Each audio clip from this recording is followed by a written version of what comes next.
the syntax of what an action cue needs or involves, or those things are in play in the public consciousness, right? Those ideas of what a fight scene is because of the many movies we've seen from the history of film up until now.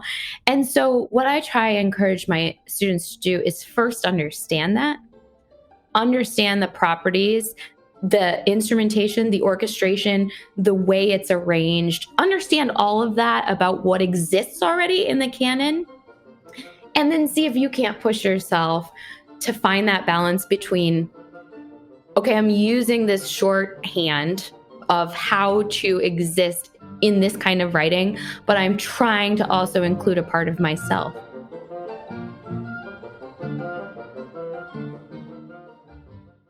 Hello. Welcome back to another episode of the Conductors podcast.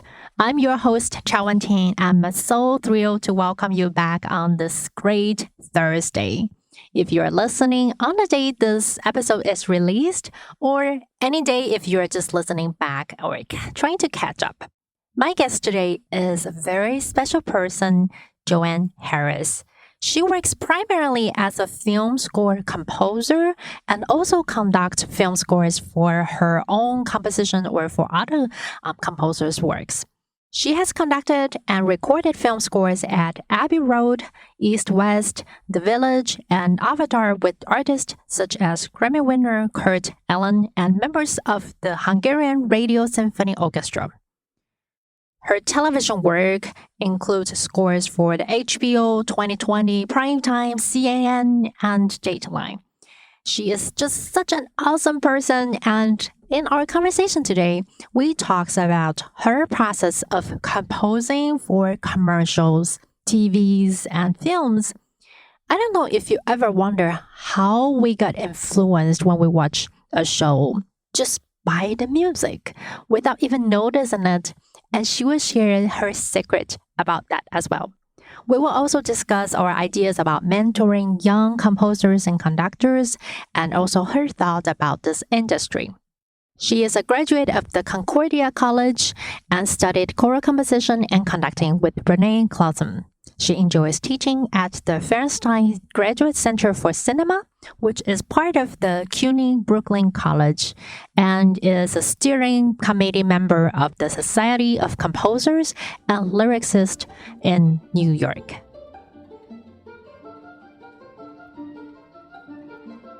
Welcome to the show, JoAnne. I'm so thrilled to finally meet you after our email exchanges for about a year. Welcome to the Conductors podcast, and I really look forward to our conversation. Oh, thanks for having me, JoAnne. I'm looking forward to it too. Before we get started, though, will you please give everybody just a brief intro, a little bit about your background and how you get to where you are? Absolutely. So I was born and raised in Iowa, and I went to undergrad at Concordia College in Moorhead, Minnesota. And I went there because I loved singing in choir when I was in high school. And I loved the choral music of Renee Clausen, who was the conductor of the Concordia Choir at the time. And so I got to sing in his choir, and I got to study choral conducting and composition under him while I was there. Upon graduation, there was a job open with Young People's Chorus of New York City. And so I flew to New York and auditioned for the job, and I didn't think that I got it. So like midway through my demo lesson, here I am, this like Iowa girl from the heartland in an urban choir setting. And halfway through, I was with a bunch of high schoolers. And halfway through, I was like, I don't think I'm getting this job. Let's just go for broke and have fun. So I think I had them singing like the Star Spangled Banner in like 4 different keys at once. And like, we were just having a good time. So when I left, I was like, yeah, I'm proud of that. At least we had fun. That felt on brand for me. So I'm pretty sure Renee had a hand in making sure that I did get the job though, which was reassuring. And so I enjoyed my year at YPC very much. And in that time, I was exposed to so many different musicians and so many different people in music in New York City. I feel like the first week on the job, I was with the kids at Radio City Music Hall they were singing backup for the MTV VMAs that year. And so they were in a couple different numbers, and I got to be backstage and I got to chat with like Beyonce's drummer. And so again, here's this like girl from Iowa who's like, what? Hold the phone. Beyonce's drummer is talking to me and I'm learning about her life. And so things like that happened for me that year. And I'm really grateful to YBC because it did. And so having my eyes opened to all the musical possibilities in the city, I decided to do a couple of night courses at Juilliard. They offer people who want to continue ed outside of the formal study setting because I was working full-time at that point. But I took a couple of classes, orchestration and conducting, and then found a mentor through Craigslist, of all places. My mentor, Chris Hagen, was advertising for an assistant. And again, I walked into that interview and I was like, well, I have no experience in film music, none. But this sounds super cool and I'd love to learn more about it. And I can definitely write emails and get coffee and, do those kind of assistant things. And he always laughs because when he tells this story, he's like, Jo lasted about a week getting coffee, like a week into this internship. And she was like making music and she was ready to go. So with his help, I made a duplicate tech setup in my home and just started gathering the same sample sounds he had and the same technology that he had. So I enabled myself to be able to ghostwrite for him. And so that's how I got started doing more TV composition and have sort of gone from there. And so when Chris has a big movie project, I luckily still get to be involved as an orchestrator and a conductor often on his sessions, which is a ton of fun. That is an awesome story. I'm so jealous. It was a lot of like the right place at the right time. Things just kind of lined up. But you were prepared. Because I felt that sometimes when we talk about being at the right place at the right time, we negate or we underestimate how prepared you are or how much hardworking you are after you get the chance. Because it's like all of a sudden something, in Chinese we say a pancake just fall on you from the sky. I feel like that. But can you talk a little bit about your like the courses you took in orchestration? Were you just taking classes? Like, how did you find those resources to educate yourself and prepare yourself in that sense? That's so great to keep in mind, JoAnne, sort of that fortune favors the well-prepared. So it's like that combination of like staying ready, but then being able to pivot too when new things come your way. And there is kind of a delicate balance there. And you're good to remind us all of that because I think it's worth talking about. But your question, sorry. No, I was asking when you became interested in knowing more about, you first say musical theater, and then you went into film and TV composition, writing, orchestration. I imagine that's a specific genre or a specific way of composing music. And how did you find resources and classes that you took? Well, I looked into the Juilliard Evening Division because another hero of mine, Michael Jacquino, who you might know, he composed the score to Up, among many other fantastic movies. He had taken these classes and he talks about how like that's how he pivoted too. I think he was in like software design or computer development, something. And he pivoted into music and that's kind of where he started. And I was like, that's great. That will be something I can do as well. So I always thought that working in the film music industry is such a cool thing. Can you maybe talk to us a little bit about how you work? Do you get some samples of the film, say if you're writing for a TV show, and then you get some ideas? I know nothing about it, so please. Sure. So the typical way that it works, say I'm working on an indie film, the director will send me the cut as it stands. Ideally, they send me a final cut so that there are no more changes, but that's rare in the age of digital. So I get the cut as it stands. We sit together and we do what's called a spotting session.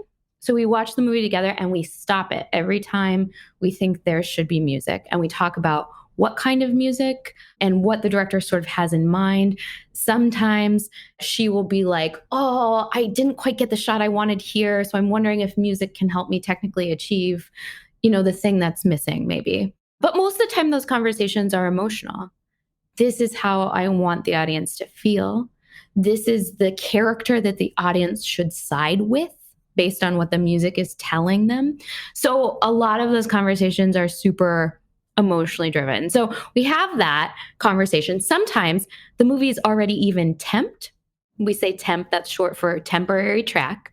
So they've put other people's music, they've cut it in to serve as an example of what maybe you might write.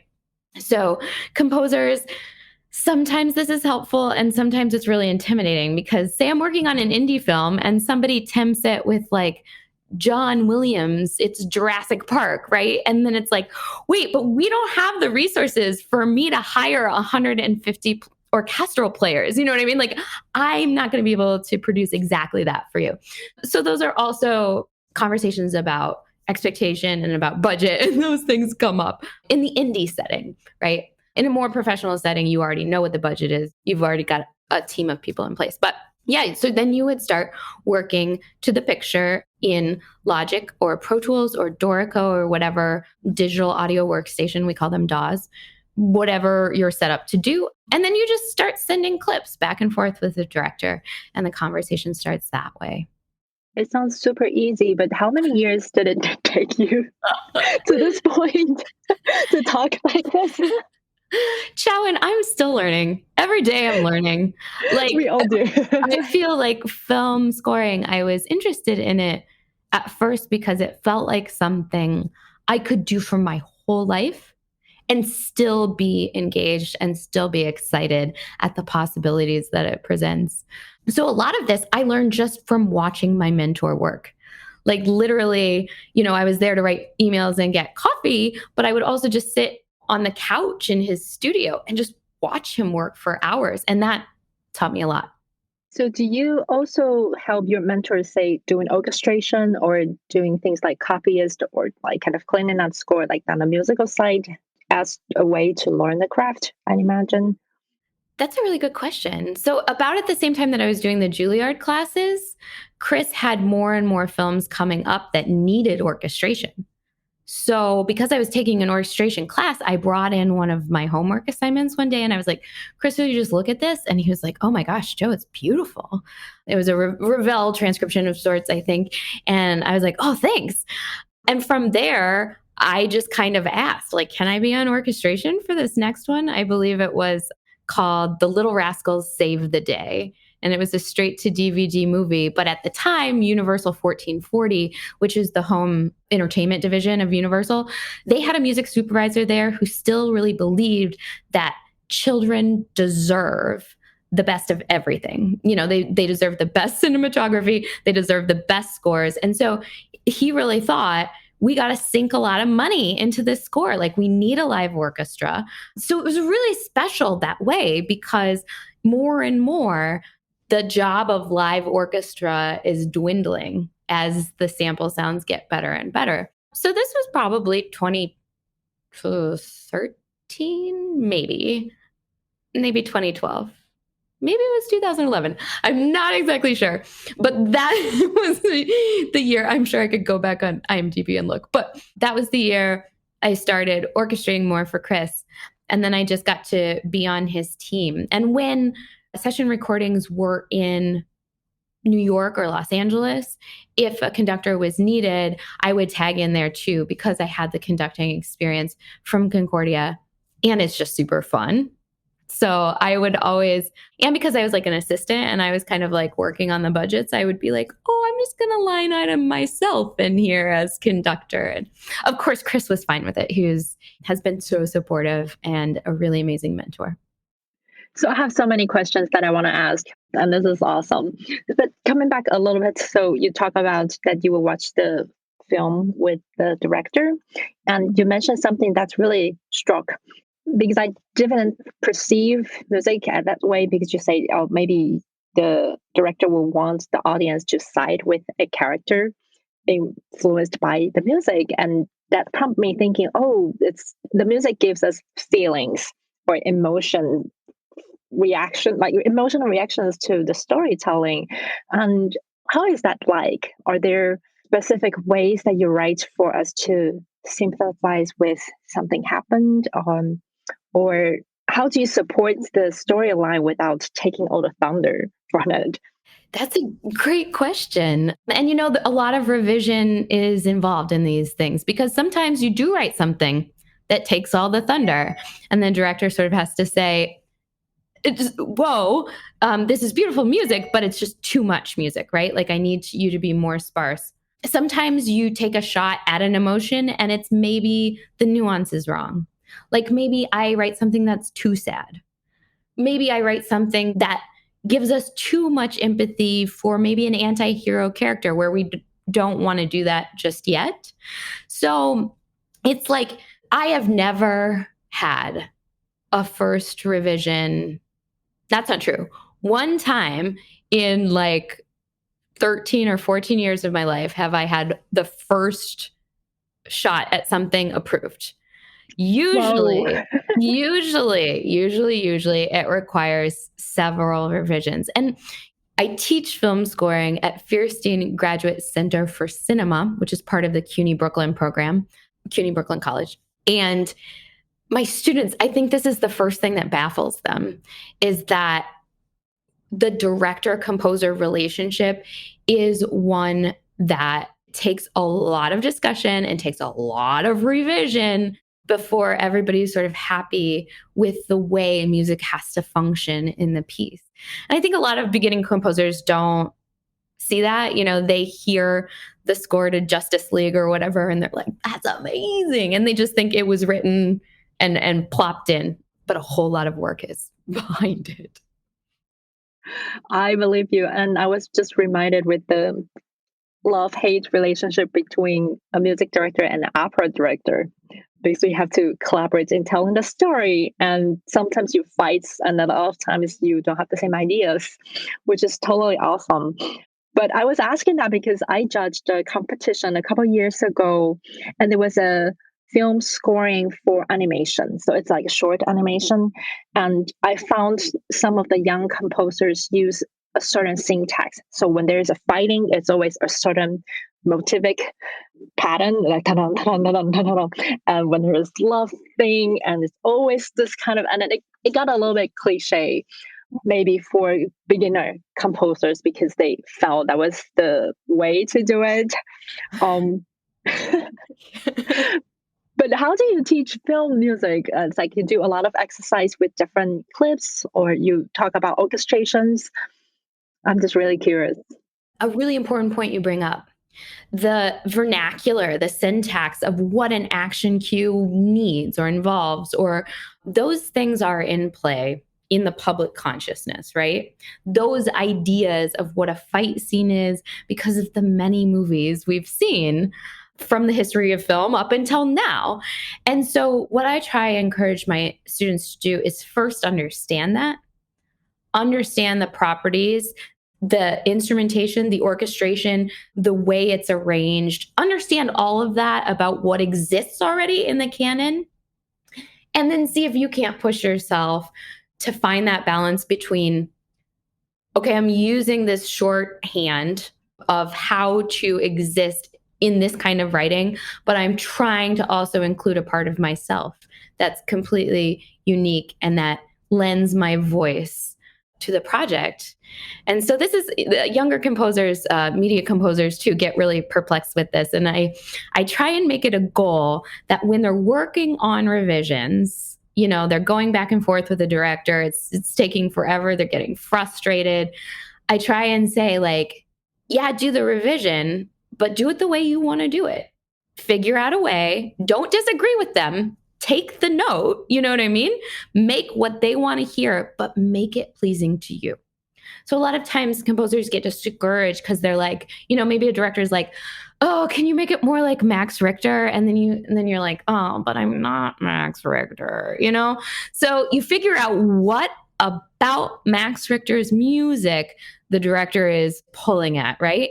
You figure that out. And then you're like, okay, how do I still write music like JoAnne, but get this element in here? Instead of being like, well, I guess I'll just go rip off Max Richter now, and that's sad and that depresses everybody.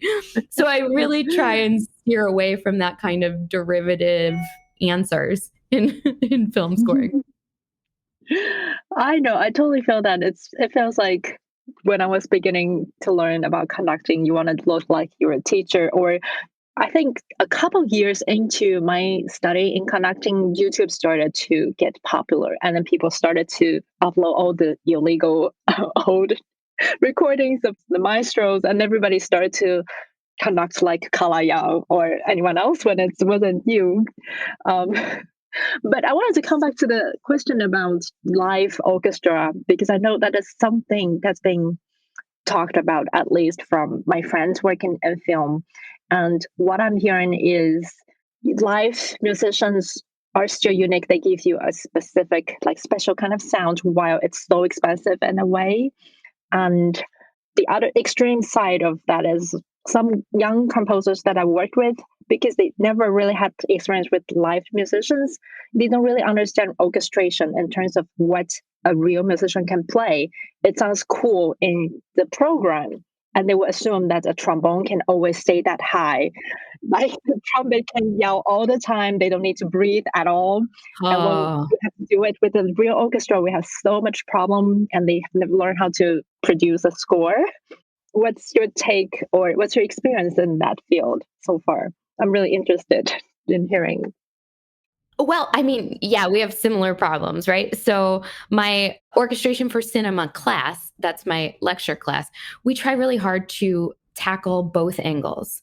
So I try to prepare them for the realities of live instruments on the scoring stage, and as much as possible, the realities of sort of having a reduced ensemble. So like if they're going out there, they're getting their first gigs, maybe the budget's not huge. So how to work with smaller ensembles, right? And then also like how to work with the sample sounds, and how those two things are very different. And in fact, the sample sounds work better when you make them more like live instruments, like when you actually program in breaths. Like you don't have like a trumpet line that's like going for 19 bars without a breath. You think to yourself, how would a normal live trumpet player do this line, And I have this thing with my orchestration students: when in doubt, act it out, right? Like if you do not know if something's going to work, learn the trombone slides, like emulate where that position is, and if that change is possible, you know what I mean? Yeah. So the samples work best when you understand the live players, and the live players work best if you ignore all the samples, right? So it's like, you're completely correct, JoAnne. Like we put too much emphasis on playback being a reliable tool, and it is not. I wish more access to the full orchestra for all music students, whether they're studying conducting or composing or film scoring. I just think the more you can interact with live players, the better off you are. But sometimes I really debate with the idea, because I know those kind of programs does provide access to a lot of people who might not have learned an instrument or be around any live musician. But with those apps and with those different syntax, or like they program different things, different rhythms, and you can start composing. And every year at college admission that I read of a lot of high schoolers thinking, like proclaiming that they are great composers, arranger, orchestrators, while they just pluck something from the app. And I don't know, I have mixed feeling about it. I love that young people are having access to it, while I feel really sad that they get into the field, but they don't continue growing and learning because it's not needed in a sense, or it's not available. Yeah.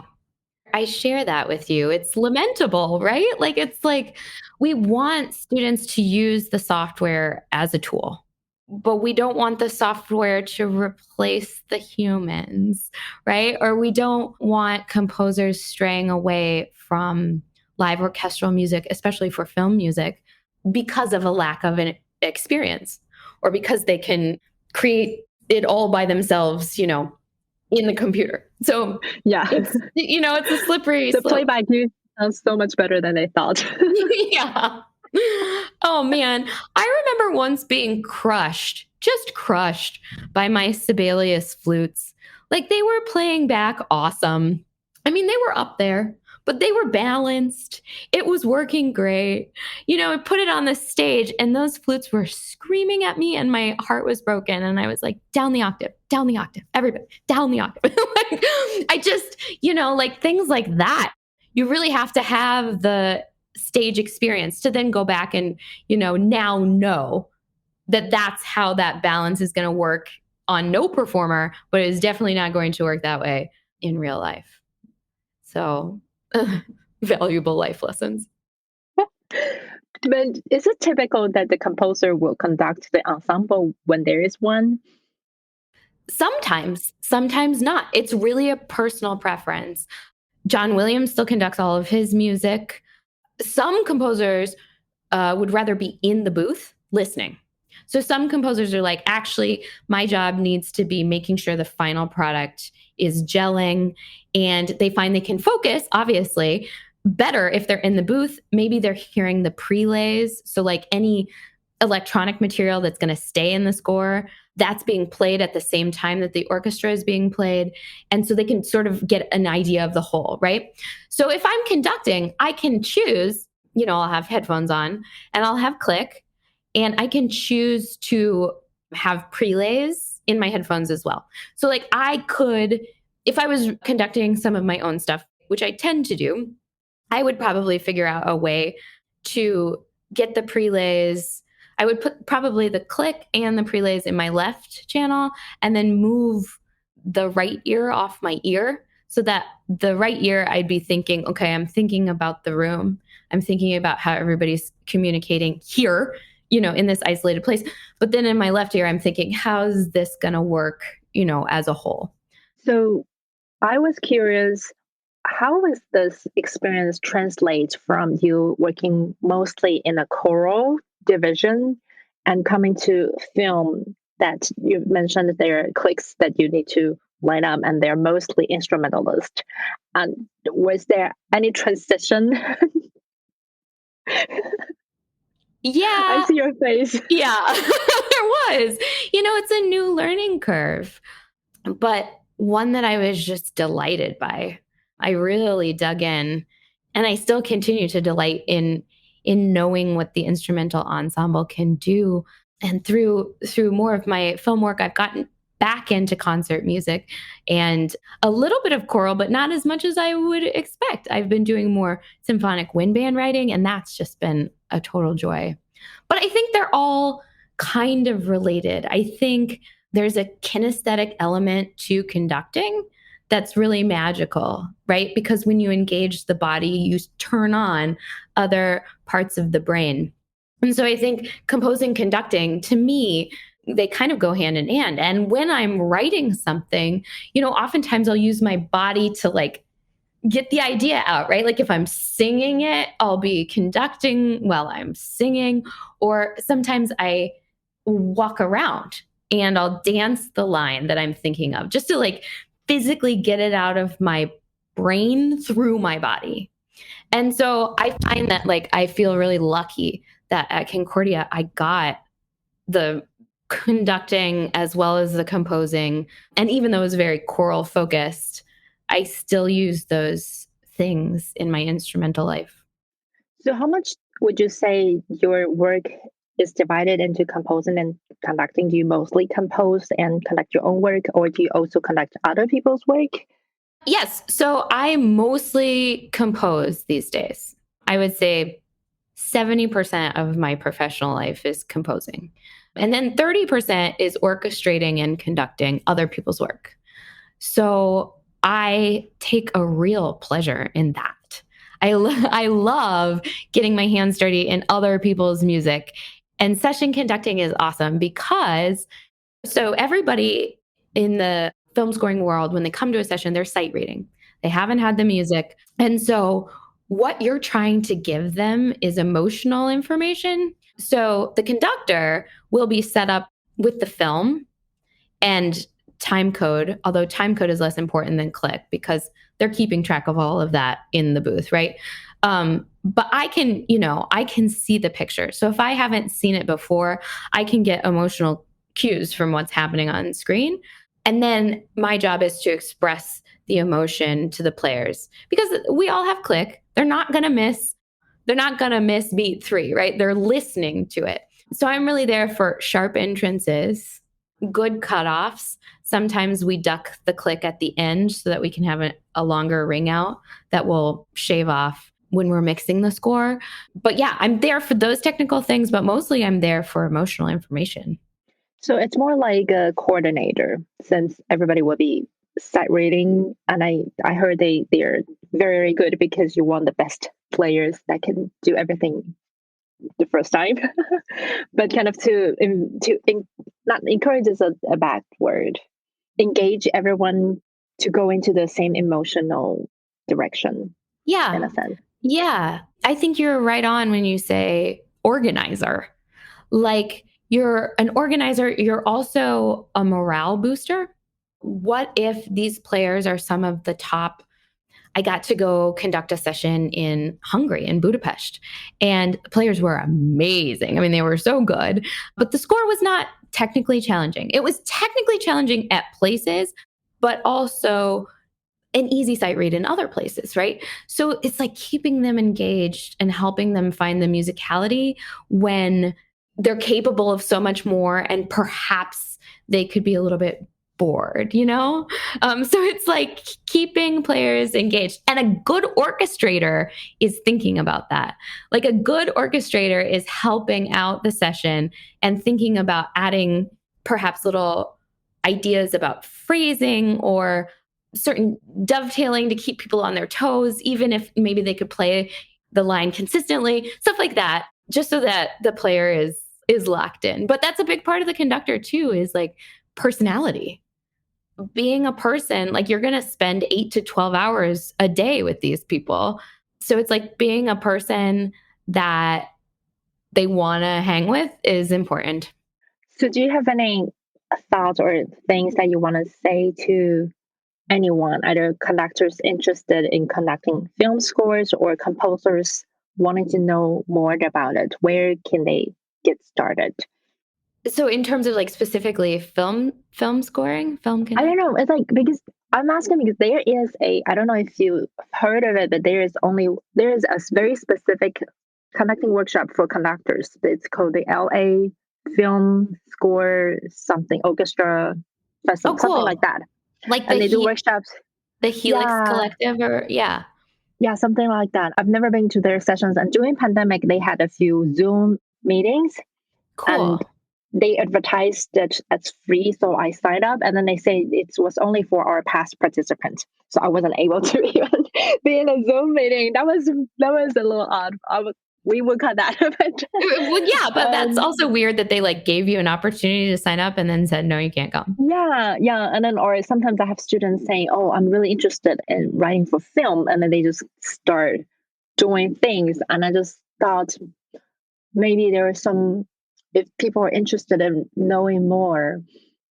I think the best way to know more about film scoring is to do it. Find a buddy who's a filmmaker or an animator, or practice scoring silent clips. Like there are a lot of clips on YouTube of films that don't have portions of films that don't have score that you can download and that you could practice scoring to. So that is one way that you can sort of self-guided learn on your own. But yeah, the more that you do it, the better you get. There are several amazing graduate programs across the country that, if you're an undergrad and you've decided this is something you'd like to pursue, you got lots of options. You've got Berkeley, you've got USC, you've got my program at Fierstein, the small plug for the media scoring program at Fierstein Graduate School of Cinema. But yeah, there's lots of programs and they're good. So there's also a continuing ed path for students interested in media scoring.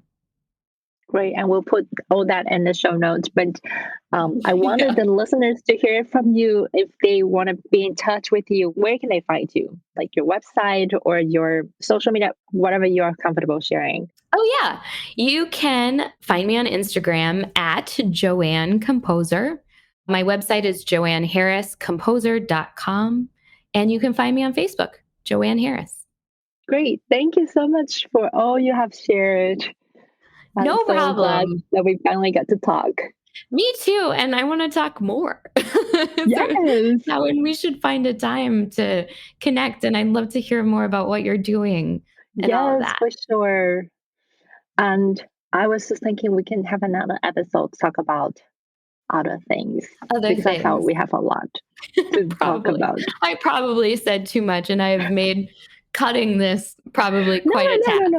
No. I just want to make sure that I had time to record the short questions if you are okay with that. Oh, yeah. Mm-hmm.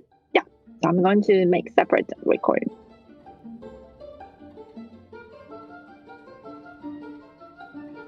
Here you have it, my friends, and I hope you enjoyed listening to this conversation between me and JoAnne. And as you can imagine, I learned something every single time when I chat with a friend for the podcast interview. And what I learned today from my chat with JoAnne was something that I guess I probably always had known, but never really think about it, is when she said that in film score, the music can influence the viewer's emotion. She said, is this too sad, or are we using the music to help the viewers to emphasize or to take side with one of the characters? And this is what's so amazing about music. And I guess I always knew about it, but didn't really think of music's function in that way. And this is something that really struck me in my own score study. Moving on, do I want to bring a certain emotion to my listeners through this music? Am I trying to tell a story or influence their take on who they side with different characters, even without an opera libretto? There can be different characters or materials or themes in just a pure musical setting. And that's something that I wanted to point out and share with you. And I hope that you share our opinions about giving young composers chances to listen to their works, because it's such an important thing that they can learn from working with real musicians instead of just relying on the playback. So I want to encourage everyone who are listening right now, if you ever get to a position where you can control the rehearsal schedule and planning, give some young composers a chance for a composition writing. They would really benefit your ensemble as well. All right, I will see you next week at the same time, same place. Take care for this week. And again, if you're liking this show, please leave a review on Apple Podcast or share it with a friend who you think will benefit from our episode. Thank you so much. Bye for now.